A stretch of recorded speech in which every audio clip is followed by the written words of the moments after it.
Tommy, Wayno, what's up, my man? It's been a minute. good evening. Good evening. Yeah.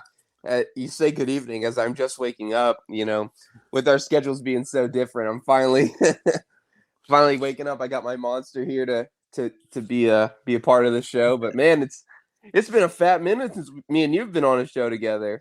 It's been a couple weeks. It's been a couple weeks. It is 10:45 here on the East Coast of New York. Gosh. Same time as over by you, barely. Yeah, you had to Um, call me just to wake me up to make sure I was here.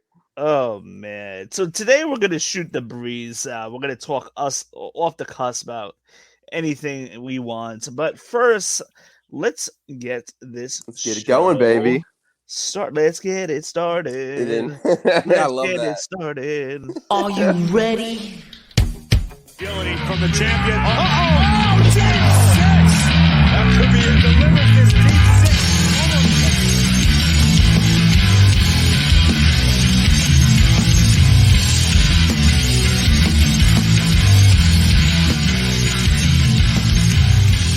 Episode 95. We are 5 episodes away from episode Goodness. 100. Tommy, how you That's doing crazy. today?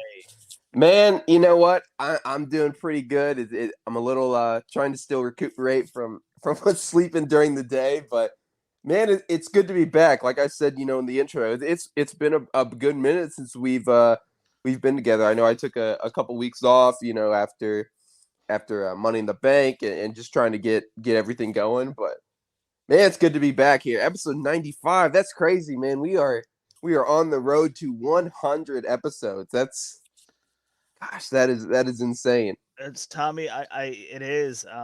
Life has just been busy in general. This has just It been really has, man. busy in my work life, church life, every single aspect outside of when I sleep at night has been busy and hitting the Yes. gym now. I'm going here, I'm going there. It's been Yes. nonstop. I needed that couple days off to just get away and unplug. Thank you so much for holding it down while I was gone. But Yeah, I needed a man. couple days to just unplug from everything. Well, Sometimes mean, you like, gotta do that.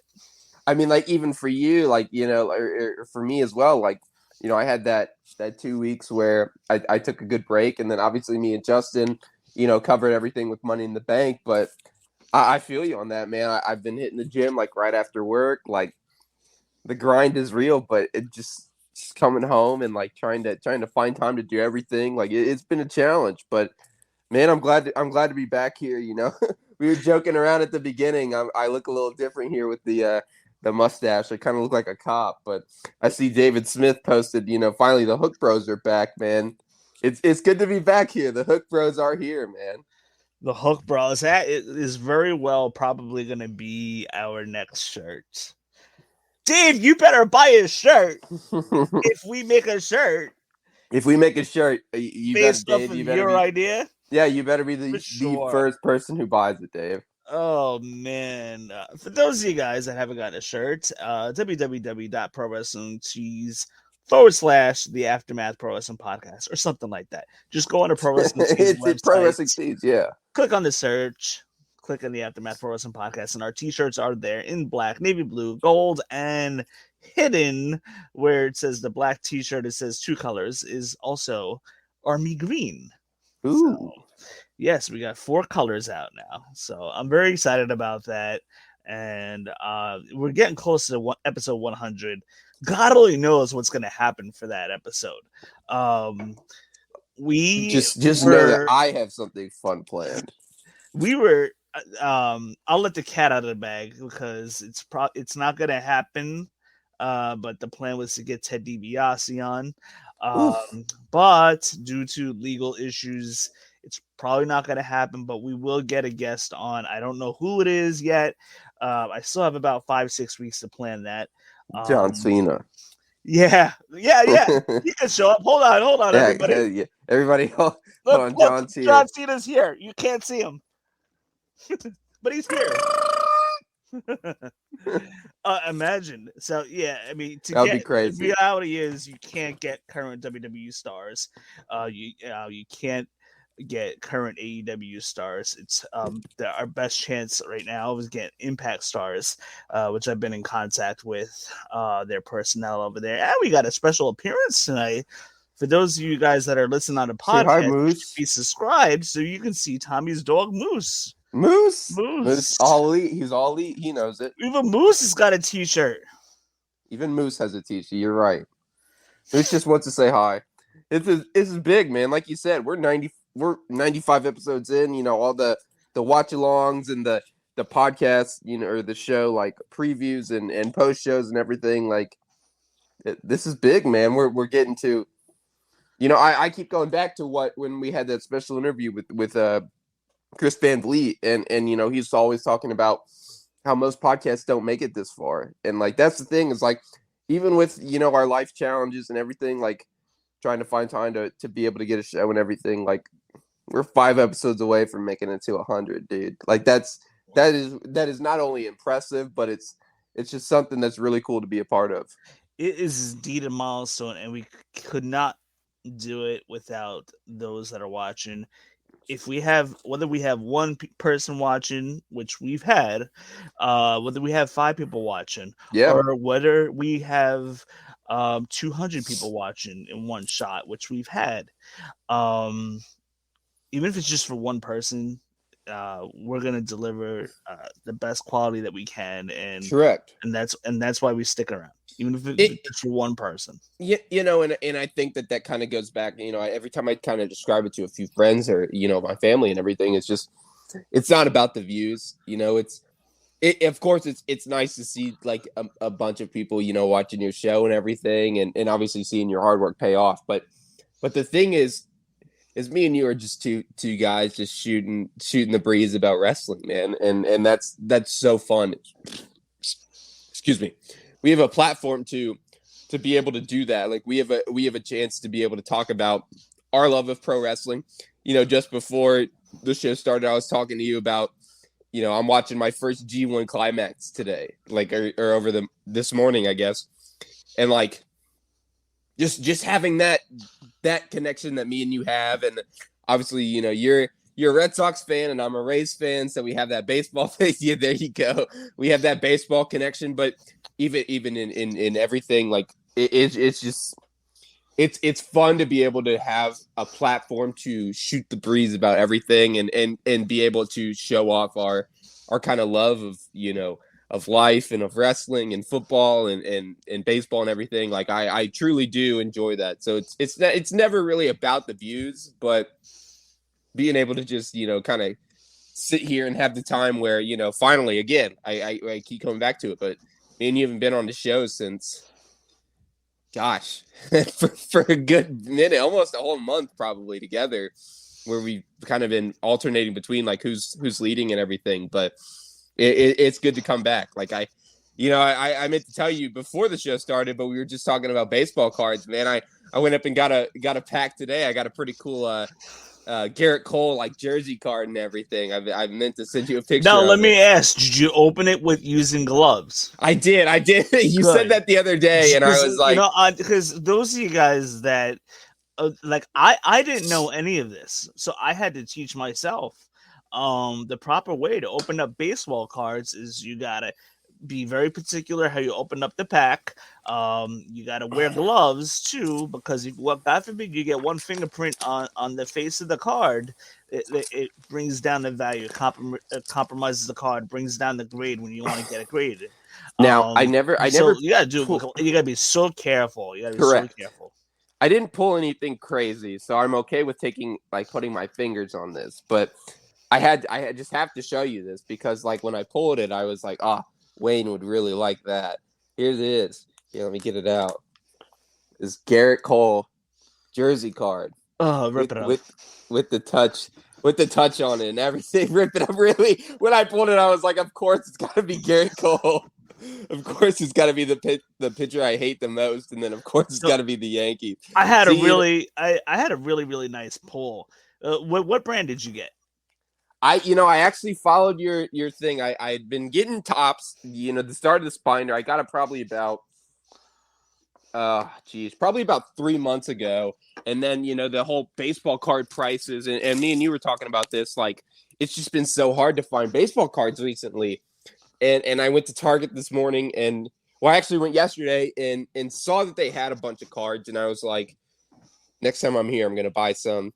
I ended up going today and found a few extra, and I got Topps again. I got the Topps Heritage. I got one pack of that, and then I got a box of the just the Topps 22 series.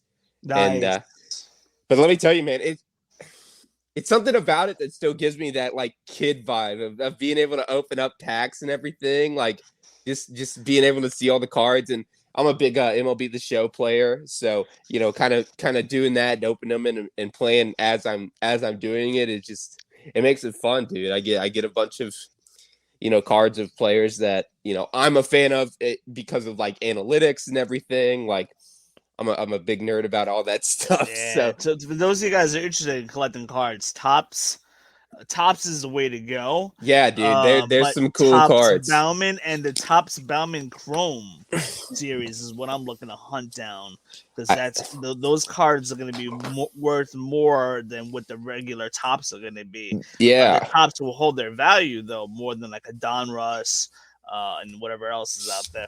But I had some really good pulls this week. You'll have to tell me where you get your pulls, because like. I've just been getting my cards at Walmart. I've been getting my cards at Walmart, and then I buy like 2 or 3 boxes, and that's how I got to get a little lucky. Excuse me. I mean, like, that's the thing. You get out of one box, but you're bound to land some good cards when you buy multiple boxes. Yeah. I mean, I just kind of do it just because, I never really collected cards and everything as a kid. I had like a little binder and everything, but for some reason I was like, I want to get a bunch of cards and everything, and I just happened to get, a binder and a bunch of inserts and everything. And I started buying cards, and then you're the one who started telling me, oh, you gotta get back into it, and I this is the year, especially for your boy, Wander Franco, man. Let me tell you, look at this. I got some Reed Detmers. No, don't show me him. He threw a no-hitter against us, man. What are you doing? Got some Reed Detmers. I'm like dropping cards already. You're trying to like throw me off here. And also I see Steve there with the YouTube comment. Yes, sir. You're right. That's the All Elite Crate t-shirt. This is from my favorite match of all time, the dog collar match at Revolution. Let me tell you, man, when I saw that post when I saw that shirt in the AEW All Elite Crate, my heart was so happy. I'm telling you, this is if you're not subscribed to the All Elite Crate, I don't know what you're doing. $35, you get a crate every 4 months, and it is full of some really cool stuff. I have a full, like, looking at it now, I have a full basically like a big old table full of just AEW merchandise that I've gotten from being a fan and just from this crate. And let me tell you, it's a lot of fun to open it. I almost feel like a little kid every time I go and see it in the in the mailbox. That's awesome. So let's get to some wrestling talk. Dude. We'll have to revisit this again. So like I said, today we're gonna we're not really gonna run down shows like we usually do. Yeah. But I felt like today in this episode, it would be good just to shoot the breeze about a couple of headlines. Now you got me looking through my baseball cards and everything again. Yeah. Man, I have a whole box of about 1,200 cards from like the 80s and early 90s, but they're not perfect condition. Hey, that's fun. I think that's the thing. But it'll be fun to go through when I'm ready. Yeah, just for me. I'm literally starting like an inventory list, and I started an Excel spreadsheet. I love with that. The names, the cards. This way, I can find my cards quick. So. See, I have a page of just one page only of Tampa Bay Rays, and I got my boy Brandon Lau, who just made his return today. So, that's awesome. I love that. Yeah, you're happy about that one. I was very happy. So, a big news that just came up, the PG era is apparently over. Apparently over. I'm getting a message from somebody saying that Dave Meltzer and Sportskeeda, the 411, apparently saying that USA Network changed their mind on it, but I haven't gotten any alerts on that, so to speak. I went to the Google machine. I did not see anything.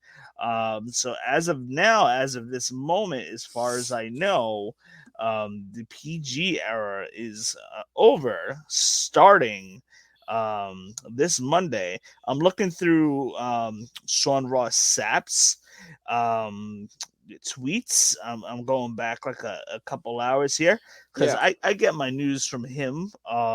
Hey, he's a good source. I don't blame you, man. He's the best source. If he doesn't report it, I don't even talk about it because that's how Yeah, I trust him alive. Very reliable, great he's guy. He's one of the only guys that I would say that I follow on. I'm really in tune with everything just from the fact that, like, I'm subscribed to all the Reddits and everything. Like, I get my news pretty quickly. But if there's one person that I'm like you said, if he posts it, I know it's pretty much true. It's Sean Ross Sapp. So yeah, man, this is I did hear a thing that they weren't 100% sure if it was starting this week or if it was starting later down the road, but that the PG era is certainly over. And yeah, man, so apparently it's starting this Monday. Okay, so I heard that originally, and then I heard something that USA Network had sent an internal memo, and like it was accidentally sent a little too early. So it could be starting this Monday, or it could be starting, sometime in the future. But they were certain that the PG era is over, and that's, it's interesting to say the least. Obviously you're obviously a little bit older than me, but the PG era has basically been in effect since I got back into wrestling. I got back into wrestling in like 2010, 2011. PG era was obviously implemented in 2008 and everything, but this is going to be I don't expect an immediate change. I don't know if WWE could ever replicate what we saw in the 90s. I don't think that's the goal, though. I don't think it's the goal to get back to like Attitude Era, because again, like you just said, you're never gonna be able to replicate that, like, just craziness and everything that went on with that. But I keep talking about this. I posted about it on everything. I just think wrestling is in such a boom period right now, in the sense of just how much people are talking about it in a pop culture sense, and I think that's due to people like, as much as I don't want to say this, Logan Paul, Pat McAfee, like all these extra characters from outside of the world that are kind of really bringing attention to WWE and to AEW, and obviously AEW getting all the big WWE guys, and we just had Forbidden Door last month. Like, I think that wrestling is in the best period that it's been, in the sense of water cooler talk. I know that's kind of a phrase that they use at the office, but I think this is the best that it's been since, honestly, gosh, probably for the longest since I've been a fan. Like, I again, you got to live through the Attitude Era, and obviously I was kind of around for the Ruthless Aggression era. I was just getting into wrestling at that point, but the way that wrestling is talked about now, it's definitely some of the best publicity, I think, that we've seen in a really long time. And that is thanks to guys like Pat McAfee, because he really is, especially here. I'm in Indiana, obviously, but he's bringing that, kind of, especially working at a news station, like, to talk about Pat McAfee and like, oh, he's wrestling at SummerSlam or something like that. Like, that is cool, and it brings that kind of overall news flair of everything, and kind of be able to tie it into the wrestling world. Like, it's fun to be a wrestling fan right now. And I've said that constantly. And now that I'm watching my first G1 Climax, like, it really is, man. It is a good time to be a wrestling fan. For sure. This is going to be very, very interesting. Obviously, WWE is going to more of a slightly edgier approach to their product. I would imagine if they don't start it this week, probably the best time to do it would be right after SummerSlam. Right after season premiere to maybe that's what I'm thinking. Off the fall or something like that, like they usually do. Yeah, if they don't end up doing it this week, I'm fully expecting it to be the day after SummerSlam. As stupid as it sounds, because and we'll get into this, me and Justin talked about how we weren't really excited for Brock and Roman. It'll be a last-minute standing match in Nashville at SummerSlam. I fully expect there to be a bunch of blood in that match. I fully expect it to be just absolutely two dudes just kicking the crap out of each other. So I think if we have that and then you go into Monday where, again, I don't expect an immediate change, but with everything that it seems like Stephanie has been doing since kind of taking the leadership role, WWE's kind of definitely been making a lot of changes here recently. And it's, I don't know if it's exciting to see. It's definitely interesting. It's piqued my interest a lot. Like, I'm definitely intrigued whenever that first day. If it was this Monday, I'd be watching. Like, I'm very intrigued to see what happens. Yeah, for sure. So yeah, that's gonna be very interesting. And listen, let's segue into this. More news came out, more of like an added layer, so to speak, to Vince McMahon. This we really haven't talked about, me and you. With Vince McMahon paying off up to $12 million for his affairs that he had. Correct. $5 million of that to a former female talent.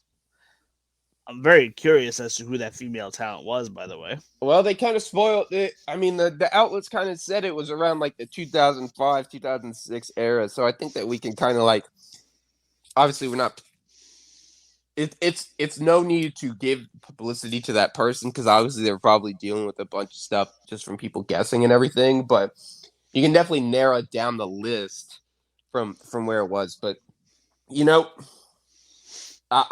you said we haven't talked about it. I tweeted about it when it first came out.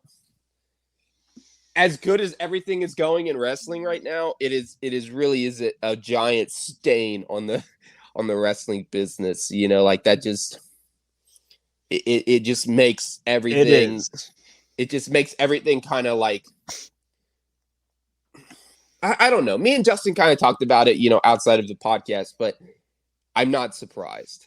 Let's put it at that. Like, as much as Vince McMahon is respected and known in all that, like, it just really does not surprise me, and that sucks. I'm glad that Stephanie took over. I like to see Vince completely removed. Yeah, I mean, listen, Vince has done so much good for the business. Correct. I mean, You can't overstate. You can't overstate a lot of that. Bad stuff that he's done throughout Correct. that. The mostly scandals and what have you. In the mid '80s, and then the steroid scandal 93, 94. Yeah. And now this. It's just that, and the way he's portrayed himself on TV, this is no surprise.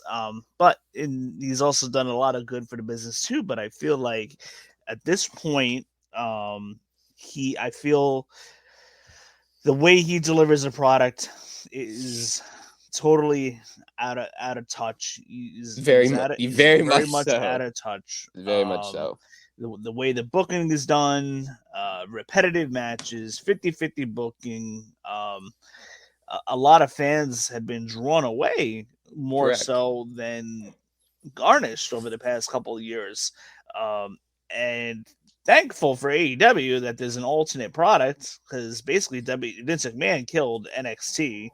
I haven't he decided to take it from yellow to black, everything that was cool about it, and make it all rainbow colors, and all the names that we enjoyed are all gone, and now AEW, and a lot of those fans have migrated to watch AEW, don't even bother watching WWE anymore. Correct. Or even NXT. So this is what Vince McMahon has done. Triple H's NXT was selling out arenas. And that's the thing is, man, you can bet excuse my language, you can bet your ass I would never miss an NXT takeover. And like now it's just like, oh, there's a takeover this week.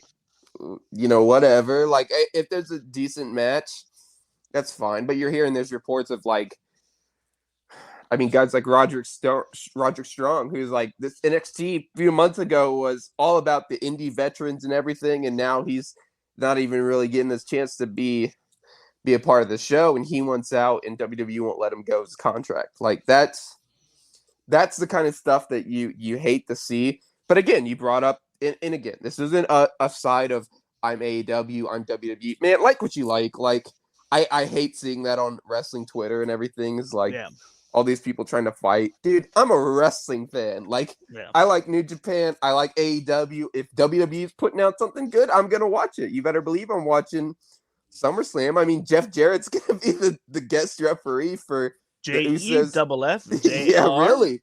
ETT. Yeah, I my world Jeff better Jarrett. be playing or something. Like he's gonna be the special guest for Uso's Street Profits. I'm gonna be watching that. Like, well, listen. I mean, the point is right now, like with Vince, there's like you said, there's some good stuff coming up and what have you. But for the most part, Vince McMahon's booking and putting squashes on people's push of that we love. Thanks, Killer Cross. Has deterred fans from wanting to watch. You know, him, Vince McMahon changing characters' names when they come up from NXT to WWE. People that should be featured, and we know what they see they can do on NXT, and when they come up and they're not getting their push, like why is Ciampa tethered with the Miz? I don't know. It doesn't. I don't know. Dude, Ciampa's even on TV? Like I know he's on TV, which is cool. I know that he is, but it's just like, man, this man had one of the best. I'm tired of him. If you think of probably the best rivalries since the 2010s, CM Punk, Cena, you know, Okada, Kenny Omega, Johnny Gargano, and Tommaso Ciampa is one of the best rivalries of that decade. And it's just like, oh wait, Tommaso Ciampa's on TV. Like I'm not like, I barely even noticed that he's there. And like you said, he's just being tethered with the Miz. Like horrible.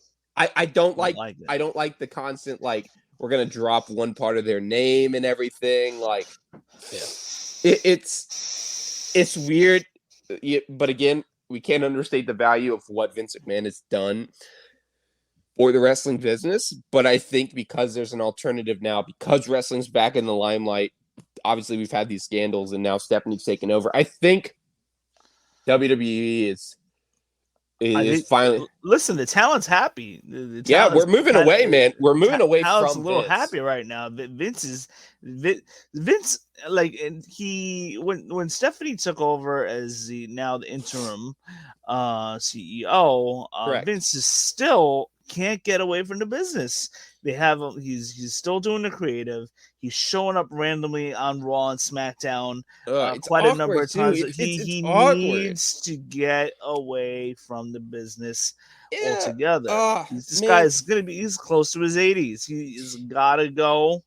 And that's the thing is, like, especially that first week when all these scandals came out, and they were like, "Oh, Vince is appearing on SmackDown the next day, dude." And that was the thing. It was as much as of like a carny as I hate him for being. He knew that would pop a rating. You better believe. Of course, I was dialed in live. Yes, exactly live. 8:00. I'm watching SmackDown, and I hate that. But it was a 2-minute promo, and it was just like, you know, we're together now forever. You know, whatever the WWE slogan is. It's like that's awkward, bro. Like, it was really weird, and it's been weird since. Like, it's just like, dude,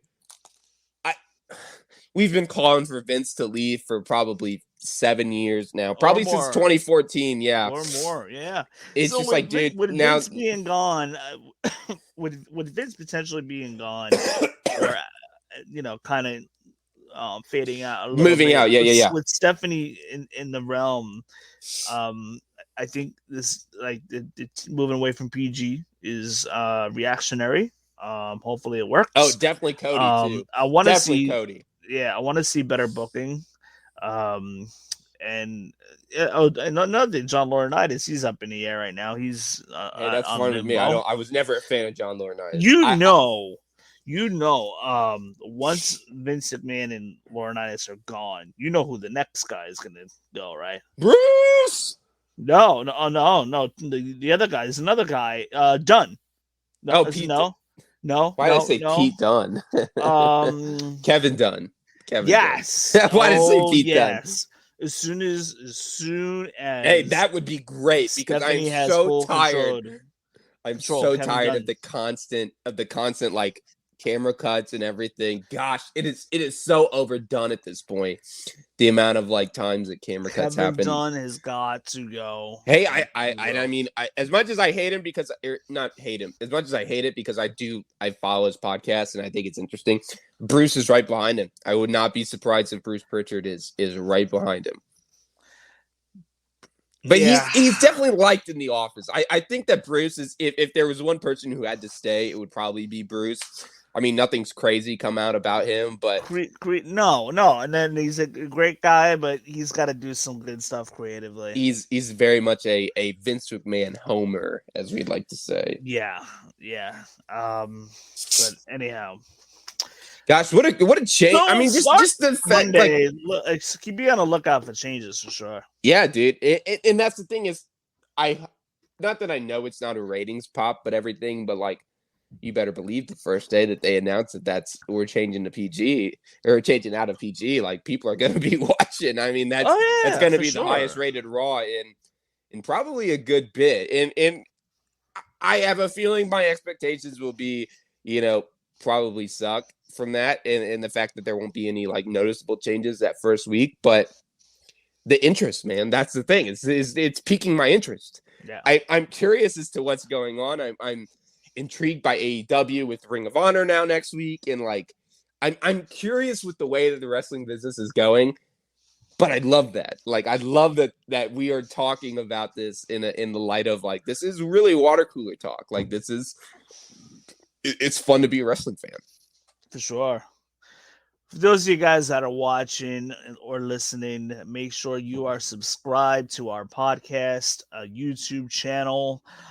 This way you can get all the viewership for the post shows, all our episodes, our podcast episodes, the review shows, the preview shows, when we get back to watch alongs. So just make sure you are subscribed. Make sure you share this with your friends and family and have them share this too. We go as you go. So that's what I believe. You guys help make the show, so continue to share, and don't forget our Pro Wrestling Tees t-shirt on prowrestlingtees.com and search for the Aftermath Wrestling Podcast, and you'll see our t-shirts there. Now, moving on, Tommy, your thoughts on Austin Theory as the Money in the Bank winner this year. I had a feeling you'd ask me about this. Yeah, I need to hear your thoughts on this. I mean, it's fresh. He's an indie darling. I don't know why indie fans are like pissed off, but there were some pissed off fans that did not like this at all. Some people I've even read on Twitter, some people feel like, oh, is a Vince McMahon guy is being pushed down our throats. What are your thoughts on Austin Theory? I kind of like it. I just have no clue Here's the thing. when they're gonna do this cash in. Here's the thing. And me and Justin, and obviously I know we talked about it after. When me and Justin did the Money in the Bank show, I'll give him 100% credit. He called, what's her name? I'm forgetting her name right now. Liv Morgan. He was like, look, I think Oscar Becky Lynch is going to win the Money in the Bank. Don't be surprised if Liv Morgan wins. Liv Morgan obviously ended up winning. Obviously, she cashed in. The reaction was fantastic. She's the SmackDown Women's Champ. I like that. I like being able to dive into the younger stars and kind of, going forth. If we're gonna push this person, not push it down your throat, but we're gonna pitch our wagon to somebody and be okay with that. 2 times in one show. I don't know about that. Like, I like Austin Theory. I like him a lot. Me and you have talked about, obviously, he is the next star. And I think that's pretty obvious, but in case you can't tell, the dude can work. The Yeah, dude's I great feel on like the mic. I think he's gotten better on the mic. Yeah, I'm not too sure if I could say he's great, but he has gotten a little better for sure. here's a great No doubt about it. here's a great barometer. You take a stunner from Stone Cold on WrestleMania night too. You're in the bag. Like you're making a move, and He's a great in-ring worker. I think that his Little character, hokey at times. correct. I think that his character kind of like the next gen version of Tyler Breeze with the the selfies and everything. Yeah. I dig it. It's just the fact, the only problem that I have with this entire story is that he was kind of just shoehorned in to the Money in the Bank match with no, ifs about it or whatever. Here he is, he's in the match, and then he wins. Yeah. I get why people were upset with that. However, my thing is, hey, but listen, WWE fans are complaining about lack of fresh faces and new stars. That's the thing, exactly, and that's the thing is everybody's like, oh, I want a new star. I want WWE to stop pushing these old guys. Stop relying on the, guys who come in and get like a 5-date deal over a whole year. Here you go. You're getting a dude who's playing really well, and we've seen it in past like Money in the Banks, like with Damian Sandow and even with Otis, like they're just kind of there. Hey, I got the briefcase. He's actively getting into the Roman Reigns, Brock Lesnar storyline. Like he's proving that he's, the threat's there. We could see him, cash in. Do I think that that'd probably lead to a good SummerSlam reaction? No, not at all. If he ended up cashing in.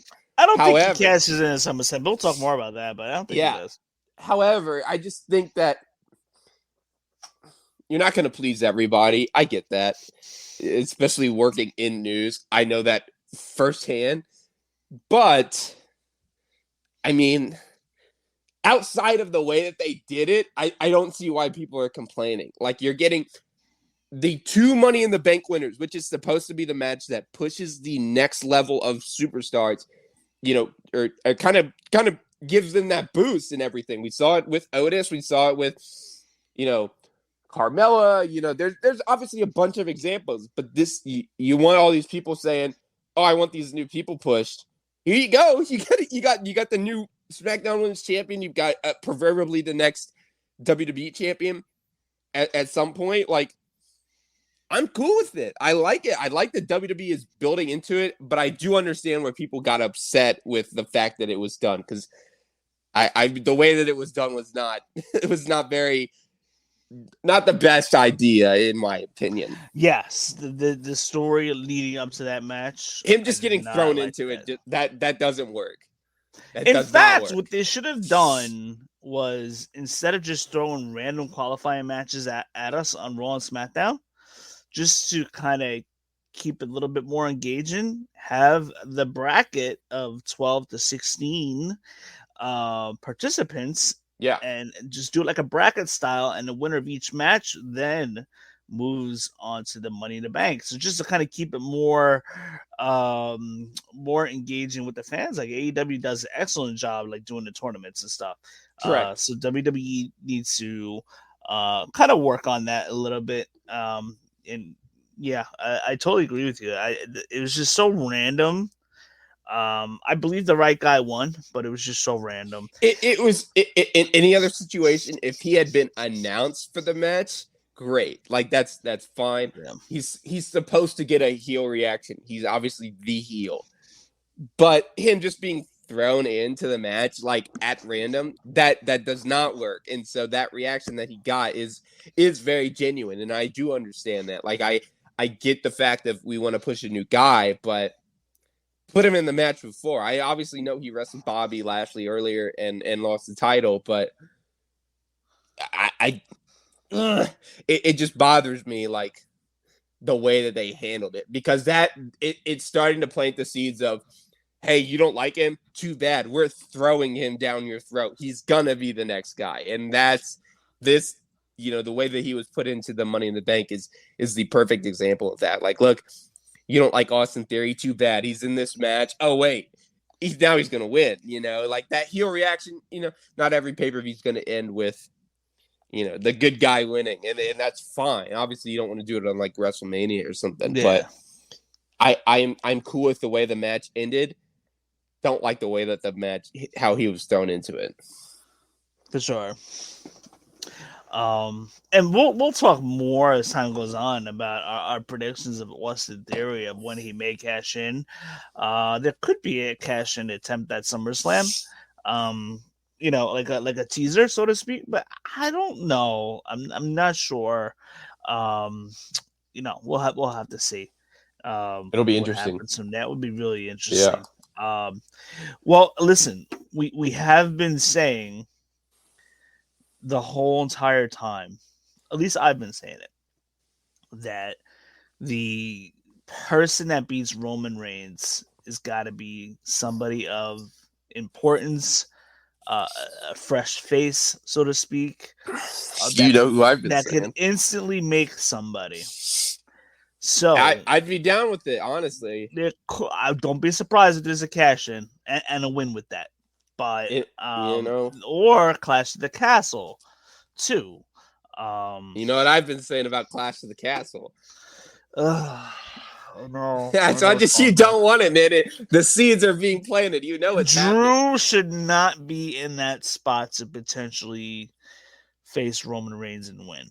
I understand that, and I do get like the whole but against it and everything. If you do that, I mean, you could have Drew win, create like a pop, the UK pop. The heel, and then maybe Austin Theory catch. Oh God! As much as I don't want that to happen, because I want to see Drew get that like British Bulldog '92 SummerSlam pop. You can for 2 minutes. My goodness! And then create a story, and then create a storyline for the next several months. Could you imagine if Theory cashes in overseas and takes the title off Drew? Honestly, I would be okay with that just because I want to see the reaction. Like that would be absolutely insane. I for sure got my eye on either SummerSlam or Clash of Castle of being something. Okay. There. Yeah. Guys, I'm not too sure. I'm not too sure if I see Roman Reigns going past the fall season with the belt. I mean, he's hitting 2 years next month. If it doesn't stop, I think he gets through SummerSlam, and we'll talk about that in a minute. But I think he gets through SummerSlam. But I think Clash of the Castles where the change in the guard of those belts happen. Yep. But if it doesn't stop at SummerSlam, it is Clash of the Castle. I think either it's going to be either Drew or it's going to be for sure. It's going to be like you said, Theory, and like. Yeah, or save the cash in for Survivor Series or something. Survivor Series has been lacking that big storyline for a while. Is he going to fight himself? Is Roman going to fight himself if he wins the titles? Yeah, they got to do away with that brand versus brand. I hate it. I kind of think they will, hopefully. But if they wanted to implement the whole, if that's what they wanted to do and implement NXT, I'd be okay with him and Braun Breaker at SummerSlam or at Survivor Series. However, I agree with you. I don't expect Roman to hold on to the title past Clash of the Castle. I fully and I'm writing it until it dies. I'm writing the Drew McIntyre train at Clash of the Castle. But now that you said it, I'm fully for Austin Theory cashing in that day just for the heel reaction because I know it would be absolutely insane. And I want that so bad. So get him over as a heel. Speaking of heel turns. Lacey Evans, what do you think of that? Going back into kind of her old character. Gosh, she needed it. It's weird though. I mean, like she kind of like she's kind of like right. I mean, here she is who served our country. Yeah. Marines or something like that. Yeah, Marines. Yeah. And served our country well. And is getting she's not getting the boos or the pop, so the storyline kind of tells itself. Yeah, it's a good how she's calling out the fans for not cheering for somebody who's served this country. So yeah, and she plays the heel character so well, so extremely well. Yeah, and that's the thing. It's like there's a few stories that I'm not fully invested in, but being able to tap into that realistic side of everything, and obviously like playing on her past in the military and everything, like that's a big deal, and so I think that the WWE's again, she just works better as a heel. I mean, take Ric Flair out of the picture with that stupid storyline with her, but like she's been a good heel, and she's obviously Extreme Rules 2019. I think that was what it was. Her and Baron Corbin against Seth and Becky, where they ended up having that big moment with Baron Corbin dropping the end of days on Becky. Like she plays the role well, and I think that's what WWE needs right now, especially with Sasha and Naomi leaving and Bayley still on the shelf. Obviously, she's going to come back, but they need a heel. They need a heel woman, and I think that they're doing a good job here with Lacey. So I'm intrigued. And how do you feel about Liv Morgan as the new champion? I love it. Love it. I'm very happy about it. It seemed like WWE was kind of fading on that push a little bit, but then Money in the Bank season came along. I feel like the right person won Money in the Bank. Correct. I'm okay with the cash in too as well. But now WWE's kind of booked themselves into a little corner, which we'll get to in a little bit. But we see Liv Morgan is going to defend against Ronda Rousey. But how do you feel about this current Liv Morgan run? Especially, and this is me taking the outside aspect of everything. I've heard that her like house show reactions have been fantastic. It goes back to the Austin Theory conversation. I love pushing new stars. I've always been about let's get fresh faces, let's get as much people as we can in here and everything, and I kind of wish that it would have happened at day one. I think that them pulling the trigger on that with her match against Becky, I think that would have been probably the better decision. I feel like she was pretty much over at that point, and now we're kind of seeing her being over still with her new title. But man, if you're gonna hitch your wagon to one woman on the roster and be like, look, this is gonna be the future of WWE, I think they made a really good decision. I'm really tired of seeing. Again, everybody knows I have a utter hatred for Charlotte. Why is Natalya still in a WWE Championship match at a major pay-per-view? Ronda Rousey is talking about, broskies or whatever she's saying in her dumb promos. Like, WWE needed a new face in the women's division, and I think that Liv Morgan is certainly that. And I'm intrigued. I think that there's a lot of fresh matchups that we can see with her in the title. Obviously, I expect her to retain versus Ronda at SummerSlam. I think it'll be a pretty good match, but it's a good decision. It really is a good decision for them to kind of be like, all right, Liv, here you go. And that's what Money in the Bank is supposed to do. You're supposed to be able to hitch your wagon to someone new and say, here's the reins. If you go, you're great. If you fall off, that's on you. And obviously most of the time it's not on the wrestler, but no, this is good. I'm excited for it. So just a little bit of news. This caught me by surprise. WrestleMania 39 tickets are going on sale in the middle of August 12th. I saw that and thought about you. I'm like, you gotta be freaking kidding me. I need another 3 months to save for this. Really? I'm like, but seriously, tickets normally go on sale in November. I'm trying to figure out if WWE is doing the ticket sales early. Why? To either make more time to sell more seats. Yeah. And to gauge. It's at SoFi, right? Yeah, SoFi for Stadium. now. And to gauge if the ticket sales are going to be low, if they need to switch it or not. I don't think it's switching. I don't think it's the sense of Money in the Bank where they're switching out of wherever they were into, the Thomas. I think what did it go? The Thomas Mack Center? Is that where it's at in Vegas?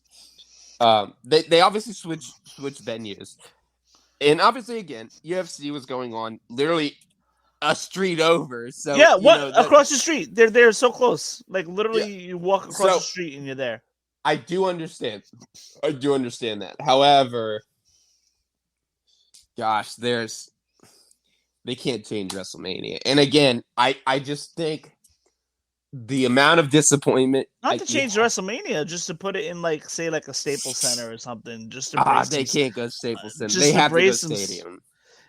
Well, listen, it's already LA. It's happening, but I'm wondering. I'm trying to figure out why they want to sell. Like either to give more time to market this, No, or to have a better forecast to see if they're going to sell enough seats to justify having it in the stadium as opposed to maybe Staples or one of the other stadiums. Do you really think they go from stadium to another? I mean, like let's think back to WrestleMania 17. WrestleMania 7. Well, WrestleMania 7. Fair. And WrestleMania 7 was supposed to be in the LA Coliseum, and they didn't even sell enough tickets for that, which is why they had to move it into the Forum. I think that also comes back to them wanting to do Flair and Hogan and it not having the reactions. And like, I'm thinking, I guess, just like.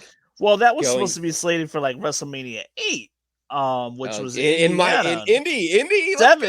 7 was Hogan Slaughter. Yeah, and but Warrior it was supposed to be Hogan. Warrior rematch. Okay.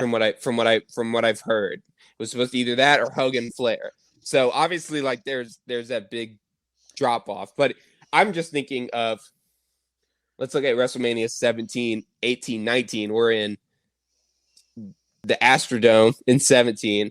We're in the Sky Dome in 18. We're in Safeco in 19, and then we go to Madison Square Garden in 20. That's four pretty big. Obviously, stadiums to a big one. But if Madison Square Garden is your stadium show, you're feeling pretty good about that.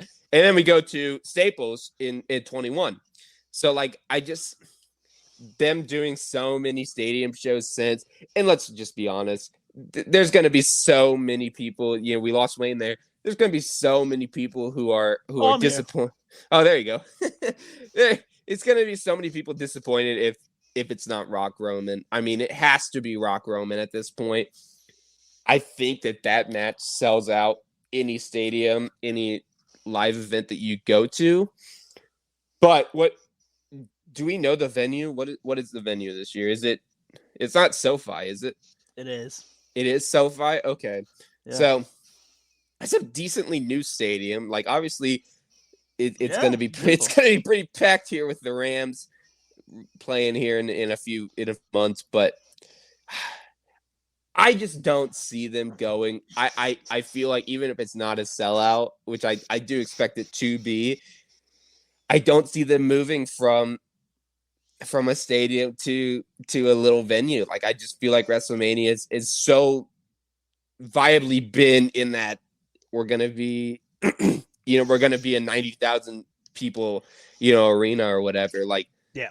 I think that's the thing. As much as, again, and you're talking about WrestleMania 8, I'd love them to come to Indiana. If they were at Lucas Oil Stadium, great, because we've hosted, March Madness, the Super Bowl in 2011. Like, Indiana would be a great spot. But even in that aspect, you're hosting it at Lucas Oil Stadium. You're not hosting it at Gainbridge Fieldhouse where the Pacers play. Like, you're doing it in the biggest arena that you can to get the most people there. And I just think with the fact that it has to be Rock versus Roman.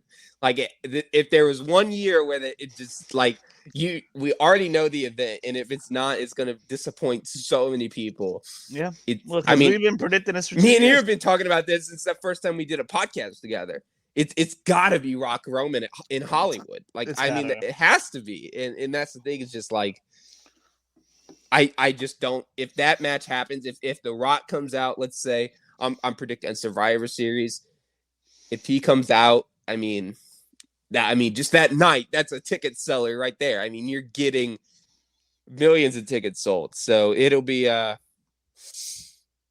obviously not millions, but it'll be an interesting way that they play this. But yeah, I am a little surprised. I saw that the tickets were going on sale a lot earlier than normal. Yeah, which is really strange, but We will discuss further more about WrestleMania as the time draws closer. But a little SummerSlam preview to close out the show, why don't we? Woo! So far, this is the updates that we're seeing. Pat McAfee versus Happy Corbin. I Lashley love that. I versus love that. Lashley versus Theory. I expect that to be a great match. Yeah. Hold on. If I'm not mistaken, Theory lost the U.S. title already, right? Correct. Yeah. To Lashley at Money in the Bank. Okay.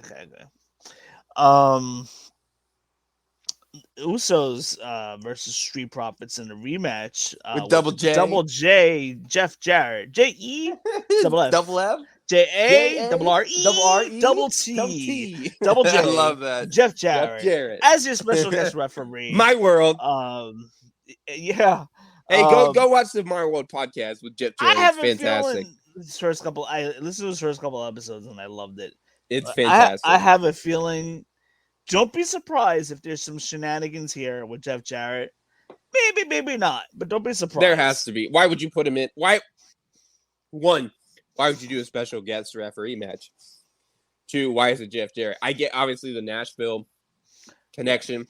Maybe we'll see Be at Home with My Baby Tonight with Road Dogg. I would love that. If he does a performance, I would love that. I would so be. And that's the thing. The Usos versus Street Profits. They had a banger of a match at Money to Bank. Yes, in my opinion, goodness, what a definitely the best match. tag match in WWE this year. Match of the year in WWE, but quite possibly the match of the year in all of pro wrestling. For tag teams. I'll give credit to quite possibly. And that's saying a lot with FTR, the way that they've been on a roll. But, I'll give credit to the friend of the show and my friend Justin. FTR had that match of the year, in my opinion, in their last Ring of Honor with the Briscoes. Oh, I'm telling you, man. That was fantastic. Their match next week. Yeah.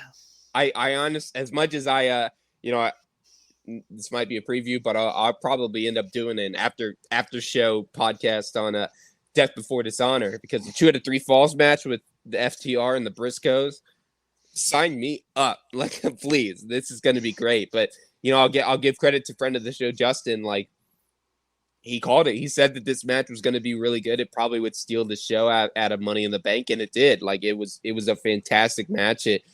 I really do sing the praises of Montez Ford a lot, but man, Angelo Dawkins is really showing that he can be somebody outside of a if they end up splitting them up. Like, this is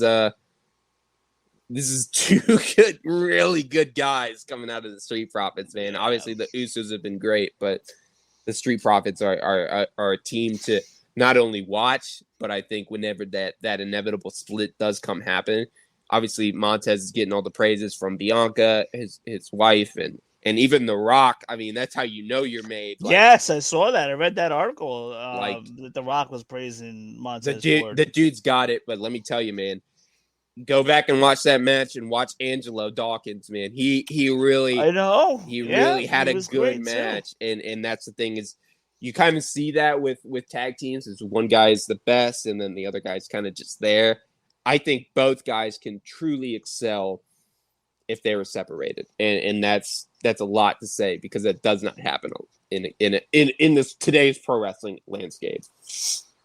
Well, I mean, the Usos were kind of closest to it. Correct. I mean, but they never really split them up. Obviously, we saw Jay in the Hell in a Cell I Quit match a few years back, but they never really fully dove into that. That's weird with the tag teams. Like, I'm thinking of some tag teams now that how you had there's always one guy out of the tag team that excels in the other one. Like, for instance, you got the Rockers, which Michaels and Jannetty. Michaels being the guy that goes over, and Jannetty just floundered into outer space, whatever. Heart Foundation. He was into something. Heart Foundation, Anvil. Yep. Anvil was the one that kind of fell off, and Bret Hart was the guy that was over. Harlem Heat, Booker T, and Stevie Ray. So Booker T was the one, and then Stevie Ray fell off with the NWO. And after WCW closed down, you didn't see Stevie Ray again, to my knowledge. If you even want to go like lower on the the totem pole and everything, like legacy with Cody Rhodes and Ted DiBiase. Obviously, it took a while, but Rhodes Yeah. is obviously like a very big part of that. Ted And so DiBiase probably could have been a major player now I had he stuck expected him to around. be. Yeah, I expected him to be, and that's the thing is like being able to get two guys in a tag team who are both obvious. Again, it's obvious. Montez Ford is a future WWE champion. He's a future generational talent. And I don't say that lightly. Like, the dude is phenomenal in the ring. Dude's got promo. You kept calling it when we were talking about McAfee. He's got the gift of gab, man. Like, the dude can talk. Oh, McAfee is phenomenal. I love. Hey, He's rep phenomenal. He's rep one of the the Indiana, best. baby. He is, in my opinion, one of the best since He works like 2 blocks from since me. Gorilla and Heenan. Yeah. And that's the thing is, like, I saw Does he something work 2 blocks from you? Yeah, dude, he works like literally like down the street from me, like where they do their podcast. That's but like awesome. but that's the thing is, like, you know, you see when they announced that he signed a contract. Michael Cole tweeted for the first time in 5 years or whatever. The dude just exudes, and I think that kind of flows into me and everything. Like, just that happiness and the excitement that he has is like, you'd never know if Pat McAfee is going through something. You'd never know if he's having a bad day or whatever. The dude just wants to entertain the fans, and I appreciate that so much. Obviously, it's made Michael Cole's commentary 10 times better. Like, he actually looks like he's having Cole fun. is absolutely he's having a blast. He's a legend, loving obviously, it. outside of McAfee. Michael Cole says a lot of stupid stuff over the years. Correct. And I can't blame him for that. Because Vince McMahon is basically telling Michael Cole what to say. It's Vince McMahon talking. Michael Cole is definitely one of the best play-by-play commentators in the last 10 to 20 years right now. Oh, for sure. And one of the best across all organizations. He's a Hall of Famer, and I think that's the thing is, even without McAfee, he was a Hall of Famer. But seeing how much he enjoys just being on the commentary every week, like, McAfee is dumb. He does stupid stuff, like he obviously like did some table and all that. But he's just fun to watch, man. Like, you really can't turn away when you're watching Pat McAfee. And, you know, I kind of joked about it. McAfee and Corbin were both teammates on the 2009 Indianapolis Colts. And now that they're fighting, they're actually teammates and roommates on that 2009 Colts team. So now that they're fighting in SummerSlam, it's kind of a full circle and everything. So interesting. So we got Reigns versus Lesnar, last man standing. Ew. Again, this is kind of a tough one to call. But the Money in the Bank, I do feel the end of Roman Reigns' reign is very much on the line. Is very close to being over. I agree. I think it ends this year. Correct. I'd be surprised if we get another year out of him. Please, WWE. If you ever listen to this podcast. Another thing too is he's still carrying around 2 belts. They need to just, like, okay, he's a unified champion. One title. One Either belt. show up on the show or just one title. One belt. But with him carrying around 2 different titles now, still leads me to believe that WWE is truly not getting away from the brand split. Yeah, I mean, it'll be interesting again with what Stephanie is doing, because obviously I feel like plans have definitely changed in the last month. But please, WWE, introduce your main belt, and that's it for both the tag teams, and from there, and go if on. you ever watch this show and you ever take any advice from Tommy and Wayne, please, God, do not put the title on the line at Rock versus Roman. That will make the match so predictable, and no one wants to see that. Roman winning. The story is there on the family. Just please let Rock versus Roman at WrestleMania be without the title. Let me at least think for some reason that Rock has a chance of winning. Like, the story's there. It's either going to be Theory or Drew McIntyre. Like, just break it. Just in it. I love that Roman has been it, but in the same vein, I love his reign in the sense of like, hey, we haven't seen a champion hold the belt for 2 years, and gosh, since the 90s, since the 70s, since San Martino. I mean, like 2 years. As far, I mean, it happened with WWE UK with Pete Dunne, the UK champion. correct, but I mean, But like as far as the WWE's main main title, title, Hogan. Punk came fairly close, but not quite. Okay, that's fair, but I Um, mean, I won't shit on that because I'm a Punk fan. I I fully would am, have to probably as you can say tell. Hogan. Yeah, Hogan or San We've Martino. had a couple 1-year reigns. Yeah, and that's the thing is just like, look, like I like it. I do think that is a great way to kind of put a dominance factor on everybody, but like the time's up, dude. Like let's get somebody new. Let's just do something Potentially. different. I mean, we could. Roman's probably gonna lose his belt sometime, if not this summer, by the fall. He's not carrying it in next year. I'm 100% sure on that. I'm pretty. Yeah, I think we can both agree that it's probably coming to an end soon. And then he gets time off. Give him some time off, and then get him into Royal Rumble season.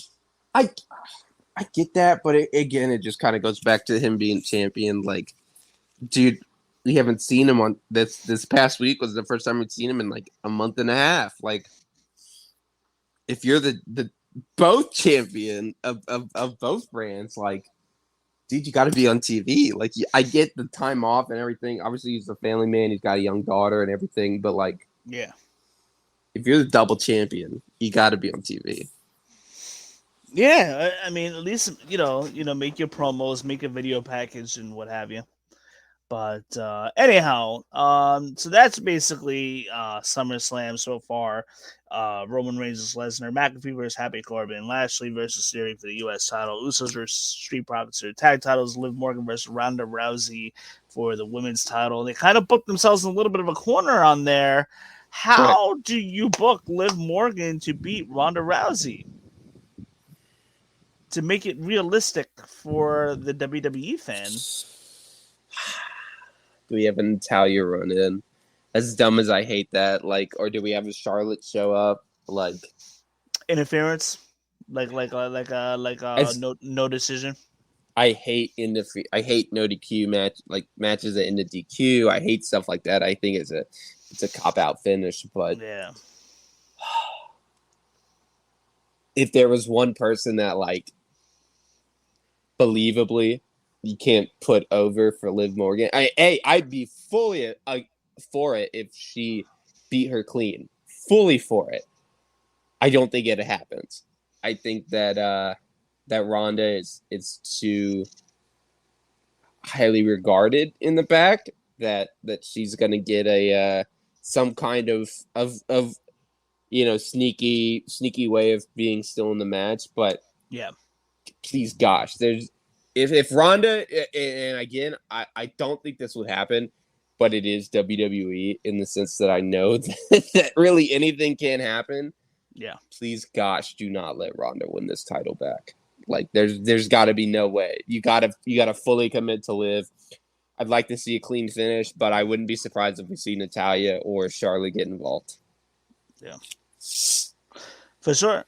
Or maybe we see the reappearance of your girl Charlotte. We'll have to see. No, I don't want. Even though I just said it, I don't want it. I was hoping to get you spit out your drink there. No, you're not going to. But I can't stand Charlotte. Yeah, I can't. Yeah, she needs to enjoy her wedding time. Go watch Ric Flair's last match. She'll be in attendance. Stay far away from SummerSlam. Yeah, I agree. Well, to everybody that's watching, thank you so much for watching. Make sure you guys subscribe, share this with your friends. This episode will be available on iTunes, Spotify, iHeartRadio, wherever you listen to your streaming music and podcasts. Our podcast will We're on there. be there. We're there. SummerSlam's in 2 weeks. Tommy says he wants to do a post show for Ring of Honor, so I am totally all for it. I'll be watching Ring of Honor, so I may even hop on too. It's going to be a good show, man. I'm telling you, it's going to be a really good show. I am definitely watching that. I don't have to be up too early next Sunday morning, so I'm definitely watching that for sure. Yes. And then the week after, we get SummerSlam on Saturday. Man, I keep talking about it.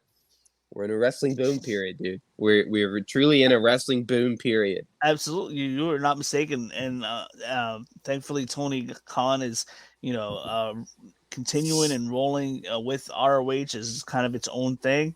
Yeah. So I'm very happy with that. I mean, Jonathan Gresham versus Claudio Castagnoli could sell the show for me, but getting FTR and the Briscoes in the 2 out of 3 Falls match, getting Samoa Joe versus Jade Lethal. Oh, sign me up, man. I mean, this is going to be a really good pay-per-view. This is a great pay-per-view for sure, and I cannot wait for that. SummerSlam the week after, we will come with you at some point with a prediction show for SummerSlam, a post show probably that Sunday or Saturday night. It all depends on what we feel like doing. Yeah. And then we just gotta get through Clash of the Castle, and then we're in a fall season already for wrestling. AEW's got some big events coming with the AEW Grand Slam here in Queens, New York, which that ticket goes on sale soon. Excited for that. So a lot of good stuff coming up. All Out in Chicago. And not to mention All Out in Chicago. I'm not going to this one this year, but maybe the year after, quite possibly. Yeah, I wanted to go, but yeah, man, I mean, even they were selling Forbidden Door tickets for like $3, and I still wouldn't go. Like, I couldn't make that drive, but I'm telling you, man, it really is. And again, I'll harp on this. I've been harping on it since Roman probably won the title. I think, even during the COVID era, like it's just fun to be a wrestling fan right now. There's so much going on. About 4 hours from now, the G1 Climax Night 2 starts. Like, you're going to be up watching? I'm going to be up watching. I'm going to wake up for that. I mean, this is my first time ever watching it, but that's the thing. It's just like those hours fit you. That fits your schedule. They really do. They really do. Yeah. Considering I go to bed at like 2:00. I mean, it's just like, there's so much AEW, WWE. Now we got Ring of Honor coming back next week with their first pay-per-view since Tony bought them. Like, New Japan. It really is fun to be a wrestling fan right now. There's just so much to enjoy. For sure. So those of you guys that are watching, thank you so much. Episode 100 is in a couple weeks. We cannot wait. We'll keep you posted on the upcoming episodes. But yes, we will be back with you next week, and especially be back for SummerSlam. I cannot wait. We got a great rest of the month of wrestling to go. Yeah, dude. As we start closing out the summer, I cannot wait. Fun time ahead, man. It has just been fun to be a wrestling fan. That is episode 95 in the books of season 3, and we will see you guys all next week. Catch you guys later. Agility from the champion.